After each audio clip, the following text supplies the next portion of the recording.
Welcome to EIS CoreTalk, a show so hot, some of our audience have to take their cardigans off just to survive in the studio. I am Ed Housey, I am your host, and I was described recently by David Clamp's Camelot Network in an interview as being a professional gob for hire.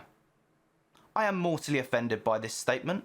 I find it very rude, and I have spoken to solicitors. I will not have my name dragged through the mud by them like this. I am in no way professional. I'm like the George Best of InsurTech. I wear brown shoes in the city sometimes just to mix things up. It's mental. But that's not what we're here to discuss today. What we're here to discuss today is the smorgasbord of information that's been cooked up by Wellfleet's recent broker survey. And we're titling that the top 5 workplace carrier misconceptions. Quite the mouthful that I am frankly pleased to get out. But any good dinner party is nothing without its guests. And an inordinate amount of wine for us all to get through this. So if you want to head out, get topped up, then do. Tony, maybe not you. We all saw your tour of British ales. Less said about Mikey Mike, the better. But let me introduce your guests today. She rejoins us as newly elected Moldovan president. It's Samantha Chow. Callback humour. Yeah? Consistency. In the green room prior to this episode, he told me that he lives, eats and breathes insurance. I shouldn't imagine he gets invited to many dinner parties then. It's James Ocampo. And finally, my co-host, a man so method in his InsurTech that he bathes in smashed avocado. He wears plaid boxer shorts and he's put an air hockey table in every room in his house. It's Tony Grosso. And Tony, we're really excited, right? Because we've got one of Jimmy Buffett's companies in today. So Casey, can we get some music, some sort of instrumentals? And I've never been more excited about a CoreTalk episode. I mean, Jimmy Buffett's my hero. I went out and bought a brand new shirt. I went out and bought some nachos from Margaritaville. Like, these are beautiful nachos. I am so looking forward to meeting Jimmy Buffett. Absolutely, and look, purple and pink, evermore, on brand, so, you know.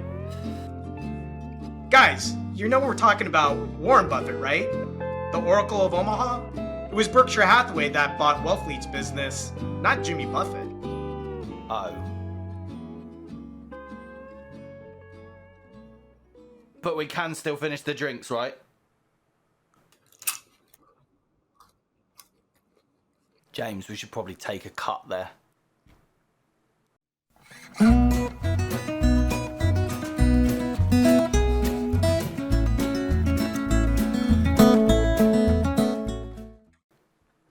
We're back. That was awkward, but let's crack on. I'm going to start with James. So James, when we talk about workplace, we mean more than just kind of InsurTech saying, we're not going to pay you much because we've got a beer fridge. Workplace is far, far more than that, right? Yeah, thanks, Ed. What we're talking about here are those gap-filling, brag-worthy, and retention-boosting benefits that fall outside of core health insurance offered by employers. I'm specifically referring to voluntary benefits, and these act as a complement to employer-sponsored health insurance and can either be 100% funded by the employer, funded by the employee, or a combination of the two. Voluntary products can really be thought of as a hybrid between group and individual products. Group in that you get the benefit of group-based pricing, but individual in that you're able to select and have choice. Now, from a coverage perspective, voluntary products can help fill those gaps left by core medical insurance. This is particularly true for those high deductible healthcare plans. So when you look at accident, critical illness, or hospital indemnity, what consumers are really buying is that financial protection from those unexpected accidents, critical illnesses, and even hospitalizations. And Samantha, the study came up with 5 carrier misconceptions. So at the highest of high levels, think Everest, what were they? Well, I'm certainly not a mountain climber, Ed, but I get what you're saying. At the highest level, these misconceptions are truly about product and customer experience, not having the right products available, not having the products that their clients want. not being able to service their clients the way they need to, and their clients, those employers, not being able to service their employees and get their work done efficiently. Again, that peak, we're talking about an overall arching theme of technology. And James, inevitably, every supplier thinks that their service or their product is the best, but contrary to Tina Turner's belief, being simply the best isn't good enough, right? Yeah, right, Ed. Well, sort of, right? There are many great carriers out there and they offer great products, but they're oftentimes missing a core tenet of customer centricity. And to me, customer centricity starts with the ability to educate them, to educate the consumer on the product and especially why it's valuable to them. You know, at Wellfleet, we've really worked hard to simplify the benefits and strip out all that confusing language and legalese as much as possible so that consumers can really understand how our products work, so that they can see the value that these products can deliver to their families. And also, you know, there's a dual benefit for us in that it's easier for us to administrate. Further, product flexibility is really important. Knowing that individuals and families' situations can vary greatly, carriers really need to provide suitable product options and variability. So if I need a critical illness plan with several options to suit my needs, I should be able to get it, right? That's just not the case with many of our carriers today. Specifically for us, that's why Wellfleet leveraged EIS technology. We're really focused on connecting consumers with that cutting edge digital experience that they've all hoped for and expected from a variety of different, industries and experiences. They expect it from their everyday lives, whether it's, Netflix or Amazon. We've just largely skipped that piece of it in the insurance industry. And Tony, with a bit of nachos, probably down your sports jacket, can you tell me, we've talked a lot recently about the Great Resignation. Why is this study so relevant to that? Well, Ed, the Great Resignation has now become a two-pronged problem, right? There's been an all-time high in resignations, but now there are also more job openings than there are people seeking jobs. There are 11 million job openings in the United States. That's 3.5 million more openings than people seeking jobs. It has really become a job seekers marketplace. And I was reading a study where 20 employers were asked about what they're doing to retain employees. And shockingly, it's not much. And employers, they really need to be doing everything within their power to retain employees, because employees are, they're scarce, but also they're difficult to replace and time consuming to replace, and with a loss of productivity. So what do they need to be doing? They need to be offering great benefit packages. They need to be paying them appropriately. They need to be showing that they're appreciated.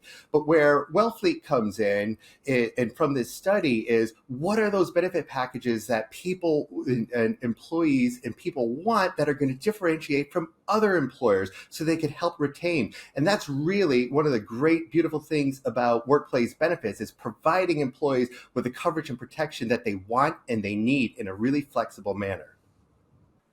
And Sam, if you could get your crystal ball out and look into the future, what do you think the future of workplace looks like? But more importantly, how can we prepare for it?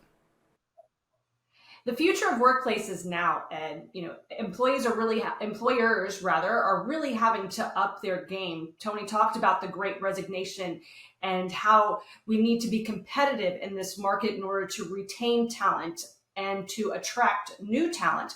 This is no longer about filling the gaps of healthcare. It's about going above and beyond. It's about auto insurance, homeowners insurance, warranty insurance, pet insurance, all of these different things that can help that employee save in the long run.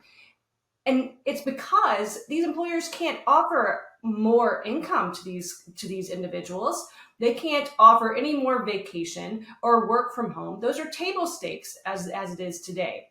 They've got to figure out what new carrot it is they can dangle in front of this talent to retain them and attract them. And carriers are today strategizing at how they can evaluate the benefits that they offer, bring in new products. There's going to be partnerships. There's going to be the introduction of new types of insurance and services at the employer level in order to help them create that competitive environment that's going to bring the talent and retain the talent that they're looking for. And James, one of the things I noticed in this was there seems to be a lot of reference to technology in this study. So what are the main pain points that people are experiencing? Yeah, so it's true when you look at the things brokers are saying about their top pain points. They're really not happy with the experience customers get from their carrier's product offerings, and certainly the lack of accuracy in terms of billing and commissions. They're super frustrated with slow data processing times, and all of those items that I just mentioned are all technology related. The second item that I want to call out is that carriers today have filed really flexible products. The problem is that those systems aren't really up to par to handle that level of flexibility. It's not uncommon for carriers to have legacy systems in place that are 50 to 75 years old. These systems are commonly patchwork and often have obsolete layers that are cobbled together. So I think it's really important for carriers today to really decide if and how they want to play in the world of ecosystems, given that there's so many insurtech players in the market today. Carriers have big sales and big rudders and big monolithic systems. At Wellfleet, we think technology advancements are here to stay.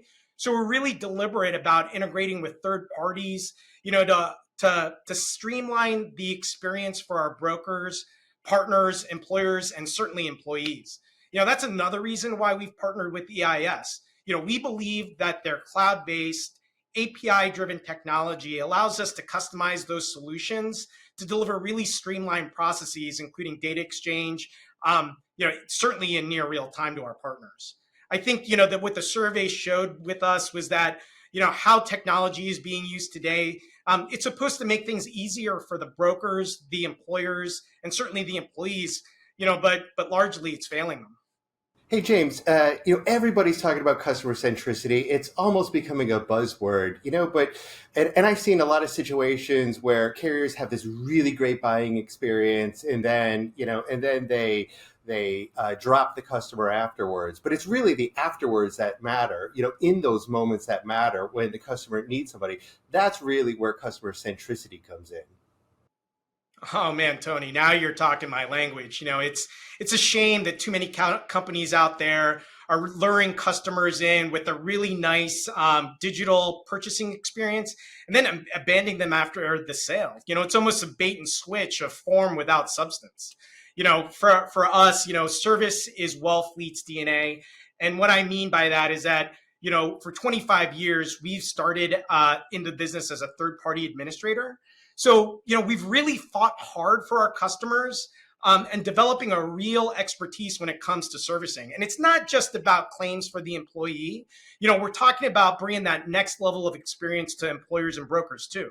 So what we've done is taken that focus of the customer and applied it end to end, from quoting to plan build and certainly through claim servicing. And Sam, how does that impact beyond the broker and onto the end client and carrier partners? With a more robust benefits package being offered, this is going to have a much larger burden on the HR benefits manager. That's who's managing all of these benefits. The groups are already stressed with the burdens of dealing with the benefits, dealing with their employees. So adding more types of coverage, non-standard coverage that they've never had. We're talking about the warranty, pet insurance, things of that nature. They have to play an active role in that. And it becomes more difficult because we're talking about manual processes. We're talking about multiple systems that they have to deal with, especially if they have an opportunity to self-serve. And there's a lack of self-service just in general, right? So from the HR benefit manager, also the employee has a lack of opportunity to self-serve in many cases, or has to go to different systems. And as a result, you think about this in terms of a domino effect, right? From the amount of work that an HR benefit manager was doing before, who was already stressed and beyond their capabilities, to now managing all of this from the benefits manager, the impact just starts with the employee, to the benefit manager, to the broker, and then obviously that rolls all the way down or uphill, however you want to look at it, to the insurance provider. And kind of like pneumonia, ain't nobody got time for that. right? So companies across the globe are really having to, find areas of cost savings because of this new, great resignation, this competitive environment. And they don't want to add to the costs of managing these benefits as a result of trying to build these robust benefits packages. So every tool, every opportunity they have to self-serve, to interact with their broker, interact with their carrier, across the entire value chain, every one of those technology tools that help support that effort is going to help reduce that cost, reduce that stress. And it's a necessity in order for them to manage this growth and benefits that they have today. So Tony, as a CMO and the Gandalf of marketing, which I am trademarking, tell me more about the marketing side of things. What did you make of the brokers saying that they didn't think enough marketing support was available to them? Well, when you think about voluntary benefits, it's really two sales, right? First, the broker has to sell the employer that they're the right broker and they have the right benefits packages. Then once they make that sale, then they have to sell to the employees of that company to actually voluntarily elect and purchase those products. And so it's B2B and then B2B to C, B2B to C. I always mess that one up. But what's difficult about that, right, is that brokers need a lot of support there, right? So the first step is the B2B part, selling the employers, helping them identify the right employers that are in their total addressable markets that are really a good fit. And to the extent that carriers can help brokers do that, is going to help them. But then also it's the enrollment support. So as the enrollment season takes place, really working with that broker, the right pitch, the right message, the right product set, the right flexible products that meet the demographic of that employer and their employee base. And then working with them during enrollment season, identifying where enrollment is taking place, where it's not taking place, and then making changes on the fly so that they up the enrollment rates. And let's face it, it's for the benefit of the employees and the employer that the employees actually do elect these products. So everything that the carrier could do to help that broker and help that employer improve those employer enrollment rates are exactly the things that they should be doing. And that's purely marketing. And James, as a broker myself, the last one interests me because it talks about brokers feeling that they should be earning more. And we all fundamentally at work think we should be earning more. Everybody at home will be thinking that. No one's sat there thinking, I really am overpaid and I wish they would cut my salary in two. But, there's more to it than that, right? Oh, yeah, absolutely. So brokers play an enormously important role to their clients. They build customized solutions that fit their needs. So it's really, not surprising that they want to get paid fairly for their efforts. I think what the survey data highlights is that brokers struggle with getting the correct compensation for themselves, as well as those that they share it with. In addition to noting commission structure as their number one pain point, brokers also noted that it's the number one thing that they desire from their carrier partners that they're not getting today. So commissions, are a reoccurring issue because brokers receive promises of accuracy and flexibility from their carrier partners that don't really come into fruition. It's mainly because of poor process and back-end technology. Unfortunately, this causes a lot of delays and causes a lot of inaccuracy that results in brokers having to spend countless hours waiting, as well as reconciling for themselves, as well as their partners. So it shouldn't be that much of a hassle to get the compensation that they've worked so hard for. And Samantha, do you think carriers need to check themselves before they wreck themselves and take a different approach? I would say yes, and it's simple. Stop taking a product-centric approach and do a customer-centric approach. That shift is going to make a huge impact on making sure you're meeting the needs of each customer. Those customers range from the employee to the HR benefit manager, the employer, the broker, and in every persona within the carrier, underwriter, claims, service, etc. Switching to that customer-centric approach will ensure that you're meeting everyone's needs, creating efficiencies, creating good customer experiences. Ultimately, the carrier needs to be the hero to their employer clients, to meet the needs that are difficult and that are changing through this evolution we're seeing in that employer market. Well, unfortunately, that's all we've got time for. I didn't put enough money on the car outside, could get towed at any moment. But before I skedaddle, I want to draw your attention, as always, to eisgroup.com/CoreTalk. That'll be on the screen here. Please go on over there and you can not only watch all of the previous episodes that we've recorded, you can subscribe to make sure you see future episodes, but more importantly, you can, believe it or not, download this fabulous report for free. Free, I tell you. I would have charged you a massive amount of money, in fact, but I am something of a mercenary. Speaking of mercenaries, I've got to thank my guests. Samantha, thanks for taking a break from your presidential duties. James, a wonderful insight into the future of workplace. And Tony, you were here too. Now, to quote the Fresh Prince of Bel-Air, you don't got to get home, but you got to get the hell up out of here. When he also sang na na na na na na na na na na na na na, getting jiggy with it, but the first one seemed a little bit more relevant. Peace. Did that sound, I mean, in my head it sounded really cool, like one of those kind of YouTube influencers, yeah? Yeah, still not on any lists anywhere. Livid. Robbery.